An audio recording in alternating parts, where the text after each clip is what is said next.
Hi, welcome to Across the Desk. This week, we're going to talk again about some more bills that are coming up before the Oklahoma State Legislature. Seems like I'm going to do a series on these because there are quite a few kooky and clownish bills coming out from the Republicans in our state, and I just don't have the time to do it all in one episode. There's a series of bills by Nathan Dahm that we're going to go through today, and the first one I talk about is Senate Bill 1459. Now, this is an anti-sanctuary city bill that Mr. Dahm has put into the 2020 legislature to come up, and really in this one it seems pretty innocuous when you look at the title about we weren't going to have sanctuary cities and all this stuff, and I get that as a great conservative and Republican talking point in policy. But when you start reading this bill, you start seeing some of the really dangerous and just real divisive language that is in it. For instance, when it comes to reporting alien activity to the ICE or whatever in this rule, he says that any citizen has the ability to get a hold of their legislature and request an investigation, and then that legislature would be bound to get a hold of the AG to have this investigation, and then the Attorney General of Oklahoma would decide what kind of controls or anything else would be in place for something like this. The other thing that's kind of alarming in this bill is the language he uses. Now, if you go to section 1(4) and you read through articles, those lettered articles, he talks about the need for any alien to be investigated. It didn't talk about illegal aliens specifically. It talks about any alien here in Oklahoma should be if anybody has questions, should be investigated. So that's a little bit of a dangerous language to me. That's going a bit too far. And when I look at something like this, I'm thinking, wow, this really meets the definition of systemic racism. And when we're talking about something that's systemic, we mean system-wide. In other words, we're going to take a government policy and we're going to systemically introduce racism into our government so that we can use the power of government to disadvantage people just because of their race. And that's pretty much what this does. It's pretty xenophobic, definitely, especially when you call out just any alien. The AG's in control of all this. There's no panel or anything else. You just send it to the Attorney General of the state of Oklahoma, and he gets to decide whether you're in compliance with this law or not, whether you deserve tax breaks or grant monies or anything else if you decide to go against this. And it's also up to the Attorney General to say that you're in compliance with this law so that you may receive those things if you want to comply. This is a very you need to really read this law. On my title screen at the end, I put up information to where you can go to websites, and please, I implore you, download this and read it. It's kind of a really kooky and spooky law. Now, the next bill I want to talk about is Senate Bill 1109 that Nathan Dahm has as coming up in the 2020 legislature. Now, this is kind of an anti-licensing law. In other words, when it comes to professional licensure like doctors, engineers, architects, they require certain levels of licensing in the state of Oklahoma to ensure that they're protecting the health, welfare, and safety of the residents and state. So this is really a good thing that we license professionals, because it lets you know and the state know that that person's competent. Not only that they're competent, but that they are in responsible charge. We know who to go to when something happens that's wrong.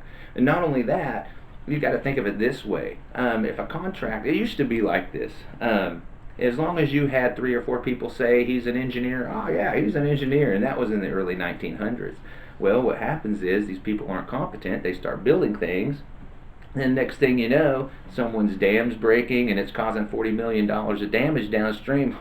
That guy doesn't have $40 million. So you know who's picking up that bill? Yeah, the taxpayer. They pick up that bill. So governments and the people got wise to that and said, we kind of want these people to be competent in what they're doing, because they're causing a lot of damage and wasting a lot of taxpayer money by not being qualified to do these jobs.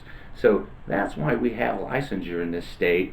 And this bill, what it does, it looks good on the surface. Hey man, we want to give a tax credit to people that have required to be licensed in their profession, that have to do continuing education credits, those cost money. Renewing the license every year or two, that costs money. So it wants to give tax credits to those. Now the interesting thing is, I mean, if you're self-employed and a licensed professional, you already get to take that off on your taxes. This bill really doesn't do anything new. This is something so Nathan Dahm can get on the news and say how horrible licensing is and how it's keeping working people away from professions. Well, it might be, but it's keeping people away from professions that really shouldn't be doing it. Now, the third bill I want to talk about here from Mr. Nathan is Senate Bill 1090. And this is another tax credit like the other one, but this is for licensure and training for firearms. Say you want to get a concealed carry permit, take the courses, and in a way when I read this, I was like, this is actually kind of pretty liberal in his thinking. So, it sounds like he's a proponent of, hey, gun training and gun licensure, which maybe he is. I'm going to say, hey, Second Amendment guy, he probably is. But I'm going to guarantee you, as far as I think this guy is a libertarian, I'm going to say that really, this is another one like the last law, so he can get out on the news like he's done and say how horrible it is that we're taxing people, because he calls it a tax. He doesn't call it a fee to get your carry concealed permit or do your training. Those are all taxes. So he calls them that, and he thinks it's just a travesty, and this is to help alleviate that, because he feels like, hey man, anybody should be allowed to have a gun as long as they can pull the trigger. This last bill of Mr. Dahm's I want to talk about is Senate Bill 1089. So we got a bill here that's about naming a part of Route 66 up near Miami, Oklahoma, Donald J. Trump Highway, because of all the goody stuff he's done for the state of Oklahoma.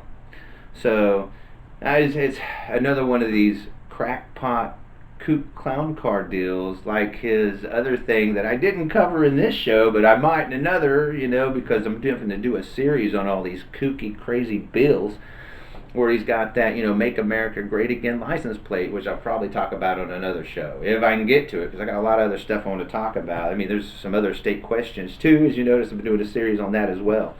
But this is about naming that Donald J. Trump Highway because of Trump's goody goodness of, cheating on his wife with whores while she's having a baby and then paying him off to be quiet. Now, that's the kind of guy this Nathan Dahm guy looks up to, by the way.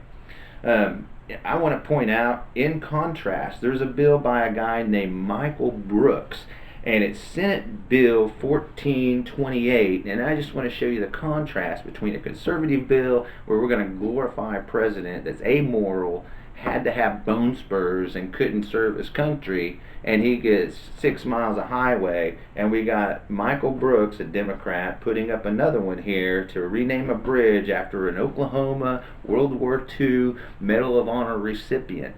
And this Medal of Honor recipient, his name is John Cruz. Him and 2 other guys single-handedly took out a machine gun nest of Germans and were pretty well shot up. One of them died. He was shot up, and they got 7 to surrender, and the rest ran away. And they just really whooped butt on these Germans. And he was awarded the Medal of Honor by President Truman. And we're going to honor this guy by giving him a bridge name a bridge after him over I-240 and Western. We're going to name that the John Cruz Memorial Bridge for our World War II hero. And I just want to say that that's in contrast to what the conservatives are doing. I hope you've enjoyed this week's episode of Across the Desk as we covered some of Nathan Dahm's kooky and clowny bills that are going to come up before the 2020 legislature. Now, these aren't the only ones he's got. He's got about 3 or 4 others that I'd like to cover, and maybe I'll do that in another show in this series of the 2020 legislative session of Oklahoma. And I got to tell you, there's enough bills here from not just this guy, but several others to give this show enough fodder for several episodes. See you next time, Across the Desk with Kid Fairchild.